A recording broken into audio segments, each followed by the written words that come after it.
Forever Keeper says, "Hi, Alita, Kurt, Joe, Ian, and Nathan. I'm joining late on my lunch break. Ian, from one Canadian to another, thoughts on truckers in Ottawa? Personally, I think their protest has merits. Thank you all. Keep up the great work." I know I asked you about this earlier, Ian, and you mentioned that you kind of wanted to stay out of political waters. I try to avoid sort of politics mostly on my channel. Your mic got really bad. Oh, sorry. Is it any better here? It sounds distorted, crackly. It's way worse. It's really okay, give me just 1 second. I'm not trying to get out of it. Sounds fine now. Oh yeah, it's totally ducking out of this whole thing. It's I'm guessing it's the internet here causing me some issues, but so the I mean, I try to stay out of politics, but the thing is that this one's going to be complicated because there's so many different people there doing different things, some of whom may be running afoul of various offenses. But at the end of the day, it's really interesting to see the scale of this protest. And, you don't always have to agree with protests. That's not what protests are about. People are allowed to go protest and to do so in ways that are often obnoxious. So that's kind of the there's this big whole thing about people now are asking for them to invoke like the Emergencies Act and stuff like that. And I'm just like, holy crap, is that where we are as a society, that we want to shut down sounds like protests? some bullshit. Yeah. And I mean, I took some flack from people sort of around me because with previous protests, I was going, yeah, okay, they're protesting, they're a pain in the butt, but they've got a right to do so. When there are protests that, whether or not you agree with them or not, people, it's like, so it's tough, but people want me to keep giving sort of a legal opinion on this. And it's like, well, it really depends, because what are you doing? Are you blocking a hospital? If so, you're probably not going to be covered under, various protections. But if you're just driving around being a nuisance, we've got free expression protections here. And so you're probably covered under that. It's going to be interesting, but I really hope that this, the other problem is that there's a few people, and there's not many of them, but there's a few people out there who are, going around waving objectionable symbols.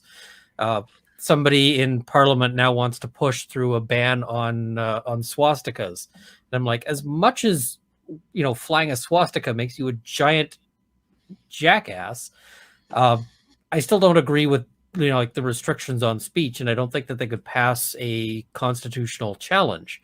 But those guys are making the whole movement look bad. So, I mean, if you guys are out there and the guy next to you is flying a swastika, maybe you want to tell him to go home. Like, that guy can go home. He's making everyone else look bad. There's always going to be people like that. There's always, especially, it's just a law of numbers thing. Oh, absolutely. When you get this number of people involved, it's going to be unavoidable. I did take strong exception to the news, which was focusing on this one Confederate flag. I mean, is that really the takeaway story? The one guy with the Confederate flag, really? It's like we had to look long and hard, but eventually we were going to find him. I mean, I could have told you he was there without looking, just based on numbers. But it's like undermining everything else that's going on, whether you agree with it or not. Let's talk about the actual story. Yeah, for sure. And the other thing I always note is that whenever there's a protest, of this size, some of the people involved may not be people who actually sympathize with the movement. So it's always difficult to tell what exactly is going on there. And I guess I'll cut it off there after sort of hinting at the issue. But no, that's always possible. You always have the potential possibility of people who are opposed, who are deliberately trying to appear to be on your side, and have faces that radiate, that radiate and glow. There's also the possibility of law enforcement activity. That's also a possibility, yes, that we should not ignore. If there's a big protest, you should assume that there's law enforcement there, and Canadian law enforcement has a lengthy tradition of provocateurs in crowds. So great, just great. I can't say whether these guys are or not, but the police have not covered themselves in glory here in Canada with how they deal with protests. And so it raises concerns here. So we'll see. But yeah, it's a hornet's nest.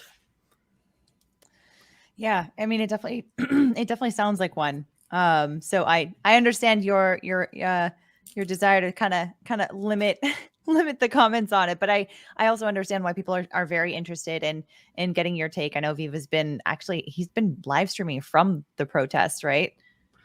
Yeah, and he's a little closer to it. For me, it's several provinces away, and You're not allowed to travel. yeah, well, travel is not a whole lot of fun, and also, from what I understand, if you're out there, it's fairly difficult to find accommodation and so forth because everything is shutting down. So it's not a good place to travel right now. Oh man.